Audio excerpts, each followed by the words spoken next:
Hello everyone, my name is Suzanne Belibi. I'm a pediatrician, allergist and immunologist. I've been working at Grace Health Clinic for the past 10 years, and we continuing to talk about a series of coronavirus.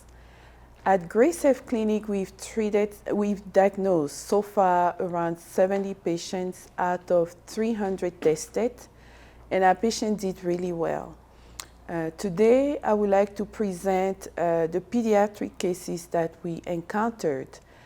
We believe that we had patients with a multisystemic syndrome caused by COVID long before it was known and talked about in the news. I'm Fabiola. I'm a sophomore in high school, and I am a heptathlete for track and field. I've been a patient at Grace Health Clinic since I was born. Around 2 weeks prior to being really sick, I did have some cold symptoms at school actually. I had a headache in class and I decided to go to the nurse, and she took my temperature and she told me I had 101-degree fever and I should probably go home.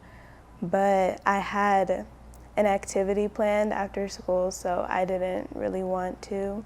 So I just kind of brushed it off and toughed it out for the rest of the day. And then the next day there was nothing. So I thought I was fine. And then actually a week later, our family took a trip to Las Vegas because my sister was participating in the Pac-12 tournament. And we stayed there for around 3 days. And we left Sunday night so that we would still be able to go to school the following Monday. But we arrived here at around 2 a.m. and I actually never went to sleep because that's when the full symptoms hit. I had a very high fever. I was very hot. I was itching all over my body, even my eyelashes, like my eyelids. I had a very, like my head hurt a lot, and I actually got up around, I think it was 5 a.m. and I just put cold water on my face because I was just so hot. And then I still thought I was gonna go to school, so I woke up and I got ready, but I was shivering in the shower and I was extremely cold. I had 3 layers on, and my little sister actually, she saw me and she was like, "You can't go to school today, like you look terrible, you need to talk to our mom." And so she told my mom and we drove to the clinic that morning. And when she presented to the clinic, she appeared very ill with chills, redness of her skin, confusion, irritability, and her vital signs at that time, the temperature was close to 102. Her blood pressure was 95/63, which is hypotension. Her heart rate was 118. Because she's a track athlete, usually her heart rate is below 65. So at this point, her heart rate was doubled. Her oxygen saturation was 93%, which was also low for her. Her capillary refill was within 3 seconds. So what was positive at her physical exam was the red eyes. Her eyes were extremely red. The skin on the face was very red, as if she had slapped cheeks. You know, there's a pediatric disease that we call the slap cheek disease, where the cheeks are extremely red. She had that look, but on top of that, she was just itching everywhere from head to toe. She was confused.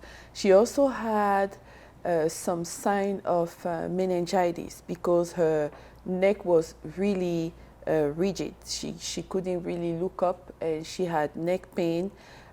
Photophobia, meaning that the light bothered her a little bit. Her lungs had decreased breath sound, and she also had some crackles. She had headache at that time and extreme fatigue. She just wanted to lay down on the exam bed. So we did a rapid flu test. It was negative. And we have to remember that at that time we didn't really have the COVID test available. And we just had to go based on the patient's symptoms. What is the new multisystemic syndrome with the inflammation associated with COVID in children? Just as a summary, it's a newly identified syndrome that overlaps with signs of fever, inflammation, hypotension, and shock. Patients sometimes have abdominal pain, skin rash, bloodshot eyes, racing heart. There's usually exposure to COVID-19 previously. It can also mimic Kawasaki disease, which is characterized by fever, red eyes, red lips, red tongue, a rash, and cardiac signs. Usually a history of mild symptoms a few days before that is reported. So that's a new syndrome we've been dealing with recently. Our impression was either a toxic shock or multi-system inflammatory syndrome. Endotoxin is a particle on the germs membrane that can actually cause the immune system to overreact and create cascades of multiple reactions to the body. So what did we think about it? We know about the toxic shock syndrome from Streptococcus. It's been studied for the past 90 years and we know how it works. So if we look at that and we want to compare the membrane of, let's say, the strep with coronavirus, we will notice that they have something in common. Both of them have what we call the M protein.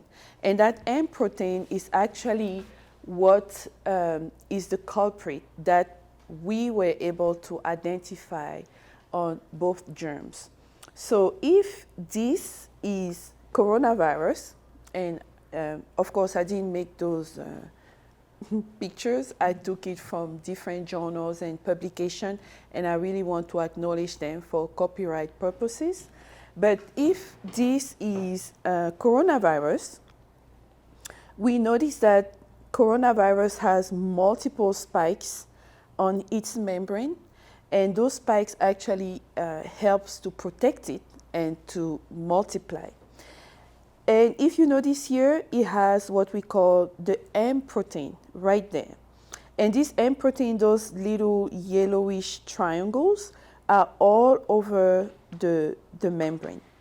Now, if we take the case of Streptococcus, which has been studied for the past 90 years and more, we know from studies, from research, that Streptococcus has M protein, which are actually lipopolysaccharides on the membrane that help the germ not only to attach itself to the host, to get into the host cell, continue to multiply and cause damage. But the M protein in coronavirus has also been shown to prevent phagocytosis. What is phagocytosis? Let's say we get infected with a microbe. We have soldiers in our body who will come and try to just swallow up the germs. But coronavirus, through the M proteins, prevents our soldiers in the body to swallow them up. So that's the first way they defend themselves. But that M protein also releases a signal to the body to let them know that there is a stranger. And because the type of signal it's sending, it's so, a dangerous signal, multiple cells will then try to attack the germ or the stranger in the body with different mechanisms. So if we, this is an illustration It's not very clear, but it's just very simple to explain how it happens. So assuming that this is the M protein that is in the host body, like in a human being, after inhaling coronavirus, this M protein is going to be recognized by the system and start activating the immune system. So the first are going to be the neutrophils. The neutrophils is part of our soldier, the immune system. But when the neutrophils come, because the M protein has a system to prevent it to be swallowed up, the neutrophils initially are not going to be able to swallow them up. But the neutrophils will start activating cytokines and calling other cells to help, like the T cells, the monocytes, and all that is going to create more signals to the body. Some of those signals, like IL-1, tumor necrosis factor, all those cytokines will increase the fever. So fever would be the first sign. But it doesn't stop there. It also activates another cytokine called IgE, immunoglobulin E, that is on mast cell. And those cells have histamine. And when they are activated, they release histamine and it causes itching all over the body. And we know that one of our patients had the itching from head to toe. But it doesn't stop there. It also activates the platelets and causes clot. Some patients get embolism in the lungs or other parts of the body. It also attacks the liver, the kidneys. So this endotoxin, with all the cascades it creates in the body, also makes leaks in the blood vessels that causes hypotension. And because of the hypotension, the heart is trying to compensate and is going to increase the rate to try to pump more. So classically, in shock, we will have in toxic shock caused by a germ, we will have the fever, the hypotension, and the increased heart rate. And we know that the M protein can do that. So if coronavirus is packed with the M protein, then we would assume that coronavirus can actually give all the signs of shock. So how does the shock work? There are different stages in the shock. So initially, the patient is going to be able to compensate. How does the patient compensate? With increasing the heart rate. But at some point, as the heart rate goes up, the blood pressure continues to go down, and the germ continues to attack and cause the fever. At some point, the patient gets to a stage where the symptoms become irreversible. And that's when it's usually too late. So it's very, very important to recognize the initial symptoms, which are hypotension, tachycardia, fever, and act very quickly. We believe that coronavirus has really two factors that make him very virulent, like very aggressive, I would say. And those two factors are the size. It has a very small size that can go directly into the depths of the lungs. And when that happens, usually we want that for the inhalers, patients who have asthma or lung conditions. We want to give them treatment through inhalers that can actually go directly down to the lungs and start helping. But coronavirus size is so small that it can also go deep in the lungs, bypass all the upper airway protections that the host has, and begin to attack the lungs. The second component, I believe, that makes it very aggressive is the M protein, because that M protein can prevent some of our soldier cells to swallow up the virus, but it can also cause the toxic shock, some shock symptoms, especially if it's a mutant form of the M, because coronavirus also has the ability to mutate very quickly.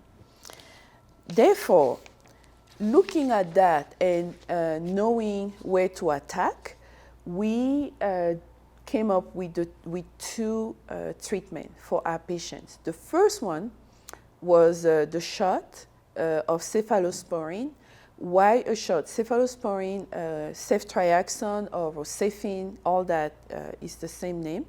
It's a third generation. Third generation means that it can go through the brain. It can actually go through the brain. But the fact that we give it intramuscularly in the pediatric setting office, because we might not have intravenous access, or the patient may be so dehydrated or hypotensive that we actually cannot find the vein, we give it through the muscle, and it's going to go directly into the system faster than if we give it per mouth. So knowing that and knowing what cephalosporin does by disrupting the M protein, it locks it down and prevent the M protein to continue to work.